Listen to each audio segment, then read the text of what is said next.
Good morning, my fellow YouTubers. What is going on? It's your host, MGBL4K. I swear this is becoming literally my catchphrase. But what's going on, guys? Today, we are going to go dive into the Jordan 5 Metallics. Now, I said in my last video when I was doing the cements that I would get into these shoes, but, I haven't been able to actually do a proper review on these because I've been so busy. So last week we did the cements. This week we're going to do the Metallics. And then next week we're going to do the Retro 12 flu games.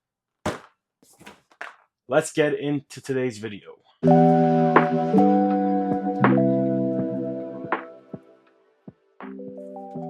Alright guys, so let's start things off with the box. You guys already know it's a Retro 5, so it comes with a big Jumpman. On this side, as you guys can see, if this can catch focus, these are size 11.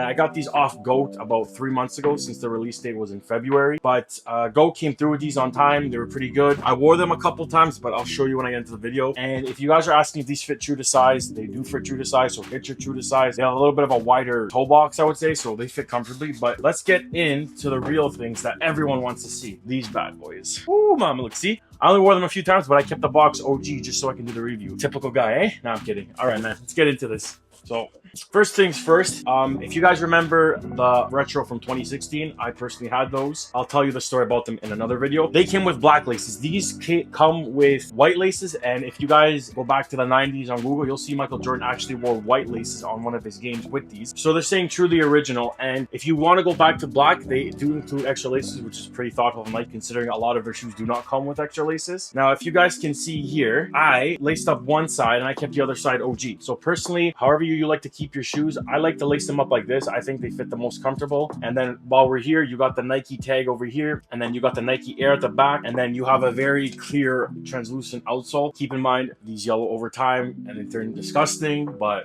what are you gonna do? That's what happens with these. Same thing with the things on the side here. You see on that side, anything clear is gonna turn yellow, but Nike want to stay true with these, so depends how you guys want to lace them. And then on the top here, you have the Air Jordan logo, and then the insole is basically, it's got a red insole. I didn't even take these out yet. That's how new they are still, but look, you have a red Nike Air insole. I don't know if you guys can see that. So basically, that's pretty much the entirety of the shoe. Now, the teeth at the bottom, if you guys don't know, were inspired by a fighter jet. So Michael Jordan wanted to have a little bit of an edge on these, and basically, so they put this into the design, and also the air bubbles right here on the side. Again, I love this shoe because it looks iconic to the 90s. This was how it was originally made, and I believe this is the 4th retro because the last retros that came out were 2007, 2011, and 2016, and then you have the original release date, which is 90, and then these came out February 2025. So basically, they've retroed these about 5 times, which I like that they've been releasing them sparingly, because if they release this every 3-4 years, it would saturate the market, so people can actually appreciate these and be like, hey,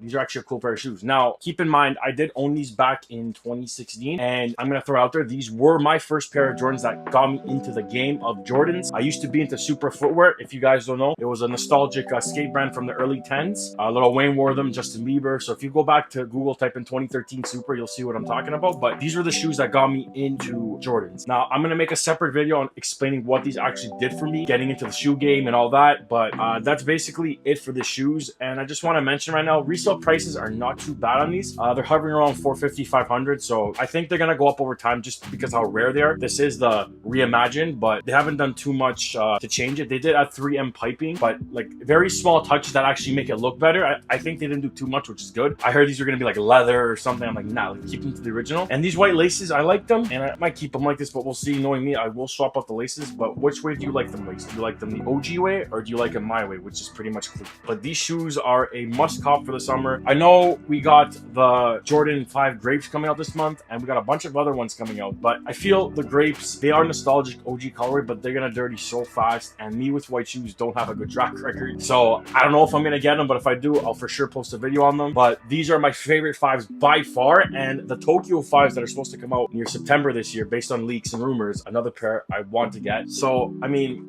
it's just a work of art, man. I think these are undervalued a little bit. They are hyped, but I mean, to me, I don't see a lot of people wear them, which is good because there's kind of an exclusivity for the group. But anyways, like, how can you come across a shoe like this rarely? I couldn't even find this on launch. I had to get it on Go, pay the resale value, but I wanted these because I had to sell my old ones when I was younger for reasons that I'll decipher in my next video. There will be another video strictly dedicated to the story of these shoes, so stay tuned for that. Get subscribed. But anyways, guys, that's pretty much these shoes. Like I said, I should have reviewed these a while ago, but in terms of long term, they're gonna last. I haven't worn them much for them to turn yellow, but I feel in the long run they will age gracefully, just like every Jordan. But we all know in another 8 to 10 years they're gonna retro these again, so don't worry about it. You'll always be covered no matter what. But anyways, guys, I do plan to upload frequently, and I am basically almost done school, so expect a lot more content come August. And it's exciting for me. I can finally have time to do other things. Like I said, I'm glad I got these out. Long-term review, kind of. They're really good. They stand the test of time. You got the nubuck, you got the translucent sole, the laces, the clear tag. What more can you ask for, man? They're an iconic OG pair of shoes. Anyways, guys, I'm gonna leave links below to all my social profiles: Instagram, Snapchat, Facebook, etc. And I have a Discord group that I post regularly.